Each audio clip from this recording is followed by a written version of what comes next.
امریکہ اور اسرائیل کے حملوں کے بعد مشرق وسطیٰ میں امریکی ٹھکانوں پر ایران کے حملے شدت اختیار کر گئے۔ گزشتہ شب ریاض میں امریکی سفارتخانہ ایران کے ڈرونز حملوں کا نشانہ بنا، جس کے بعد سفارتخانے کی عمارت اور باہر کھڑی گاڑیوں میں آگ بھڑک اٹھی۔ بحرین اور کویت میں بھی امریکی فوجی ٹھکانوں کو ایران نے نشانہ بنایا۔ تل ابیب سمیت مختلف اسرائیلی شہر ایرانی میزائلوں کی زد میں آ گئے۔ امریکہ نے اب تک کے حملوں میں 6 فوجیوں کے ہلاک ہونے کی تصدیق کر دی۔ امریکہ اور اسرائیل نے آج پھر ایران میں مختلف مقامات پر بمباری کی۔ ایران نے تل ابیب سمیت اسرائیل کے مختلف شہروں میں میزائلوں کی بارش کر دی۔ اسرائیل کا دفاعی نظام ایران کے ہائپرسونک میزائلوں کے سامنے مکمل ناکام ہو گیا۔ تل ابیب میں سائرن بج اٹھے، شہر کے مختلف علاقے شعلوں میں گر گئے۔ خوفزدہ اسرائیلی بنکرز میں رو رو کر عبادتیں کرتے نظر آئے۔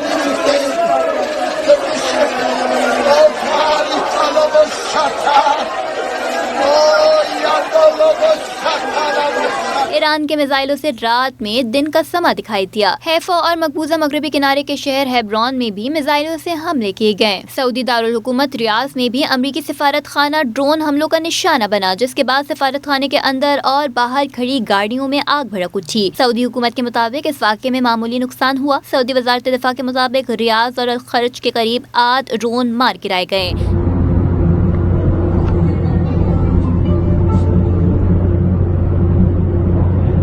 اس واقعے کے بعد تمام امریکی سفارتی عملے کو بنکرز میں چھپ جانے کا حکم دے دیا گیا۔ بحرین میں بھی رات بھر امریکی بحری اڈہ ایران کے نشانے پر رہا۔ دوسری جانب بحرین کے شہری بھی امریکہ کے خلاف سڑکوں پر نکل آئے۔ بحرین کو سعودی عرب سے ملانے والے پل سے شہری رات بھر انخلا کرتے ہوئے نظر آئے۔ امریکی اور اسرائیلی فوج کے جانب سے ایران میں حملے زور پکڑ گئے۔ امریکی اور اسرائیلی میزائل مختلف مقامات پر داغے گئے۔ سرکاری ٹی وی اسٹیشن کو بھی نشانہ بنایا گیا۔ اسپتال کے قریب بھی میزائل گرے۔ اسرائیلی فوج کا کہنا ہے کہ فضائی حملوں میں تہران کے کئی علاقوں کو نشانہ بنایا گیا۔ ایران کے سرکاری میڈیا IRIB اور سینٹرل جیل کمپلیکس کے قریب بمباری کی گئی۔ امریکی سینٹرل کمانڈ سینٹ کام نے تصدیق کی ہے کہ ایران کے ساتھ جنگ میں ہلاک فوجیوں کی تعداد 6 ہو گئی ہے۔ سینٹ کام کے مطابق ایران کے ابتدائی حملوں میں ہلاک مزید 2 فوجیوں کی لاشیں نکال دی گئیں۔